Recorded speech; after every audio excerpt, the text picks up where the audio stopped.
Olá, meu nome é Emílio e nesse vídeo eu vou apresentar o Tech Challenge do meu grupo para a primeira fase da Pós-Tech FIAP em Inteligência Artificial para Devs. O problema que escolhemos é a predição de prematuridade, bebês que nascem antes de 37 semanas de gestação. Por que isso importa? Hoje, no Brasil, 1 em cada 10 nascimentos é prematuro e a principal causa de mortalidade infantil no país. Mas o que a literatura científica nos mostra é que a prematuridade não é apenas um problema do bebê, é um marcador do estado de saúde da mulher. Os mesmos fatores que predizem prematuridade, ausência ou inadequação de pré-natal, extremos de idade materna, vulnerabilidade social, são sinais de que aquela mulher não está recebendo a atenção que precisa. Uma gestação prematura muitas vezes é o desfecho de um processo de adoecimento silencioso que começou bem antes do parto. Nosso desafio é clínico e social ao mesmo tempo. Identificar com dados administrativos disponíveis no SUS quais gestantes têm maior risco de prematuridade, antes que o desfecho aconteça. Usamos o SINASSE, o Sistema de Registro de Nascidos Vivos do Brasil, com dados de Minas Gerais de 2020 a 2022. São mais de 690 mil nascimentos. O trabalho está organizado em 4 notebooks que eu vou percorrer a partir de agora.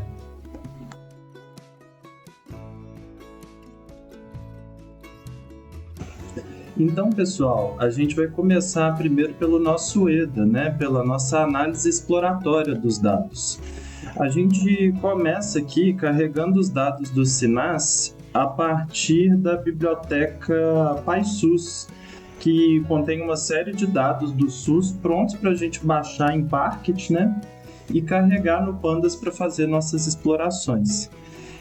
No primeiro momento, a gente fez aqui o carregamento da tabela, dos nossos dados, e fizemos um merge com coordenadas geográficas do IBGE, transformando o código de município em latitude e longitude, que o modelo consegue usar como proxy de acesso à saúde, ou proxy de regiões. Aqui nós fizemos 3 descobertas importantes que eu acho que vale a pena registrar.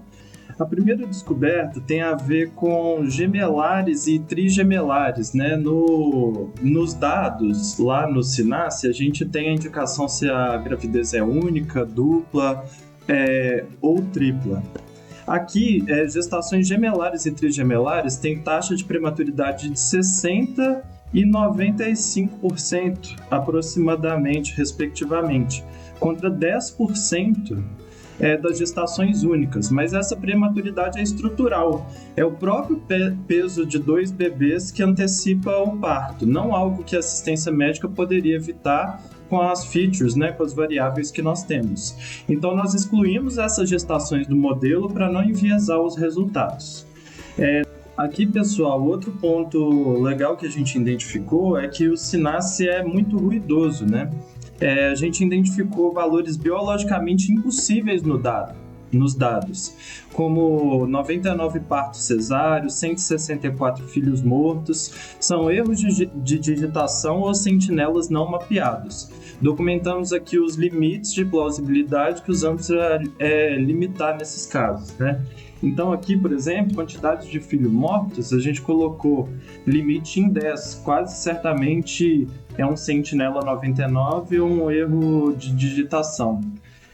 Quantidade de partos normais aqui está em 20, quantidade de partos cesarianos está em 12, quantidade de filhos vivos 20, quantidade de gestações anteriores 30 e mês pré-natal 9, Então, todos esses dados estão apoiados na ciência, em alguns casos, como por exemplo, mês pré-natal, não pode ser maior do que 9, porque não tem como uma gestação durar mais do que esse período, O terceiro ponto, pessoal, tem a ver aqui com o nosso heatmap de correlação, Aí, na nossa tabela, no nosso mapa de calor de correlações, dá para perceber que as correlações individuais de todas as variáveis com prematuridade são muito fracas.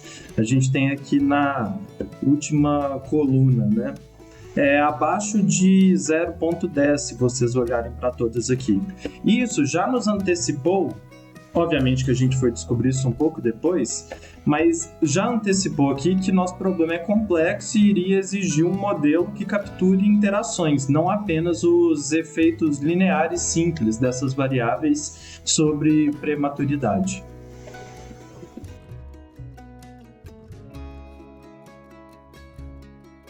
E aí, pessoal, para seguir nesse assunto do pré-processamento, né? Aqui no nosso notebook está tudo explicado, mas basicamente a gente tem 5 passos, 5 etapas que foram feitas em ordem. Primeiro a gente tratou as sentinelas, né? Como a gente disse, para alguns dados os valores 99 e 9 significam valor ignorado, e a gente tratou isso. Depois a gente converteu os valores não plausíveis, biologicamente não plausíveis que a gente falou anteriormente, também para nulo. Em seguida, nós filtramos apenas gestações únicas, já explicamos, né? Nós dropamos gemelares, trigemelares, porque esses casos naturalmente já vão ter que ter uma atenção maior dos médicos para relação à questão da prematuridade. Em seguida, nós fizemos feature engineering, imputação e normalização dos dados. Em feature engineering, eu queria destacar algumas coisas. Nós criamos features derivadas que são mais interpretáveis clinicamente do que os dados originais. Para dar alguns exemplos, eu posso falar aqui de pré-natal tardio, que a gente criou a partir do mês de início do pré-natal, então uma booleana a partir de um dado contínuo. Histórico de perda fetal, a partir do número de filhos mortos, a gente criou essa booleana. E pirímpara também, para identificar mulheres que estão na sua primeira gestação viável, né? Cada uma dessas flags captura um conceito clínico direto. Além disso, obviamente, a gente removeu as variáveis que causariam vazamento de informação, isso tudo está registrado principalmente no EDA, como o número de consultas pré-natais, que só é conhecido depois do parto.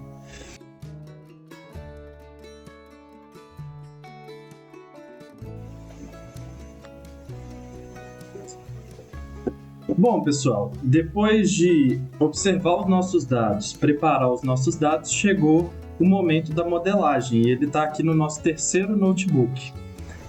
A gente testou 3 algoritmos que estão descritos aqui. Eles foram regressão logística, random forest e East Gradient Boosting, né? Nosso HG Boosting.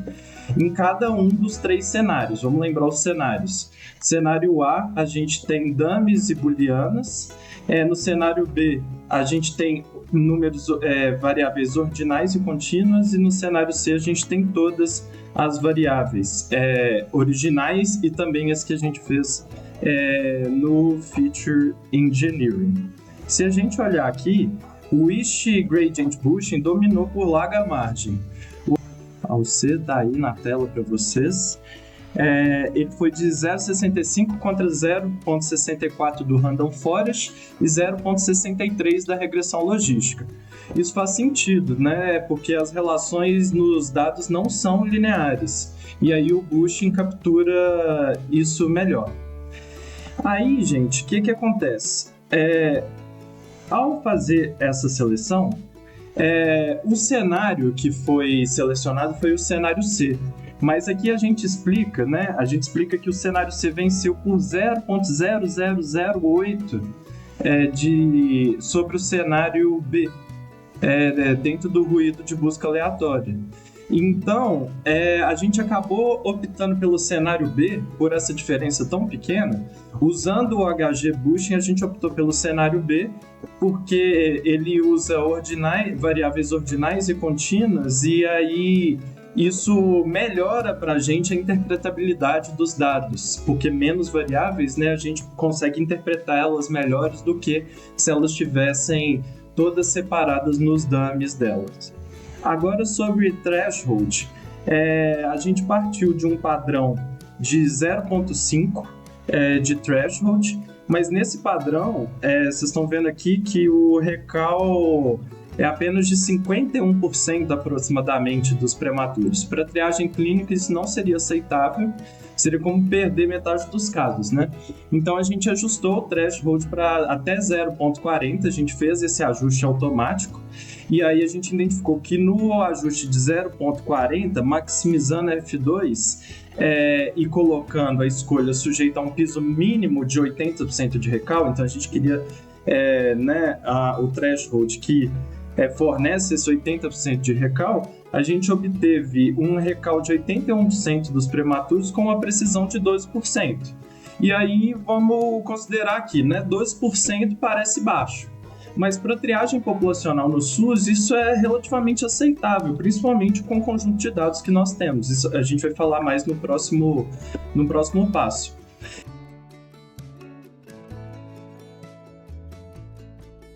Bom, pessoal, aí a gente chega aqui ao coração do nosso trabalho, que é a interpretação dos dados que esse modelo que a gente treinou trouxe para a gente.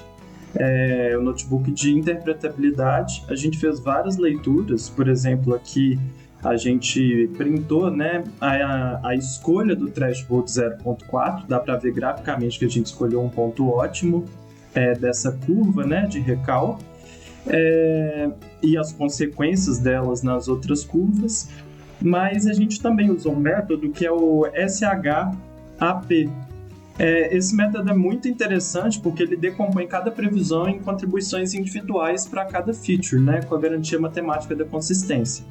O resultado mais importante está aí no gráfico. A gente descobriu que o Kotelchuk ordinal, que é o índice de adequação do pré-natal, foi a feature mais importante, com duas vezes e meia, quase, a importância da segunda colocada.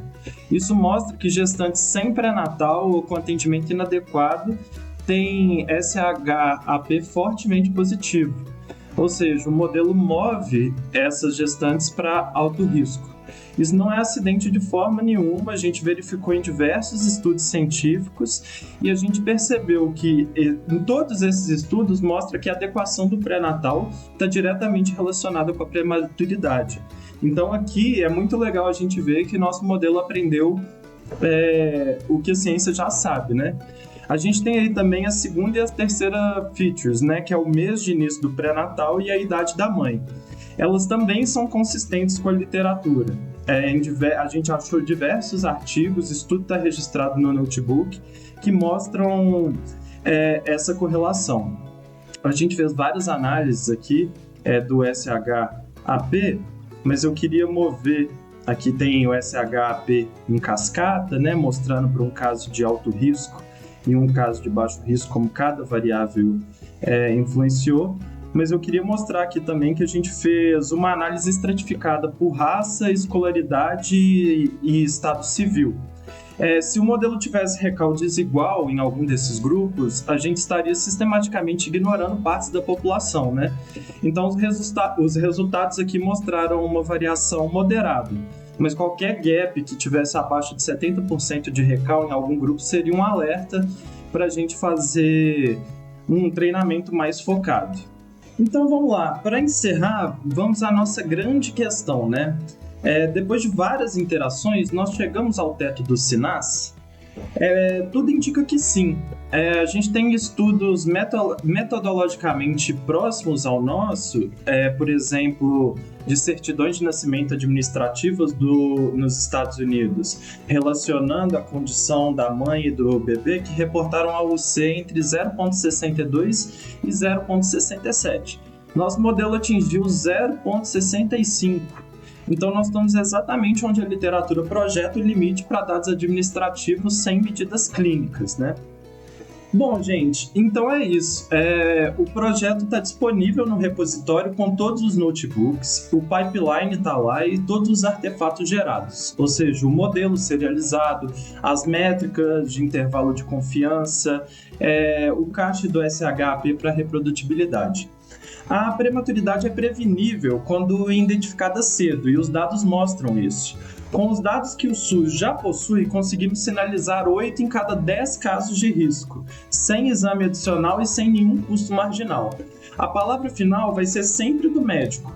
O modelo aqui é a triagem, que permite que o médico olhe para quem mais precisa, aliviando o sistema de saúde a partir da identificação daqueles que têm menor risco de prematuridade, né? É isso, pessoal. Muito obrigado e até mais. Até o próximo Tech Challenge.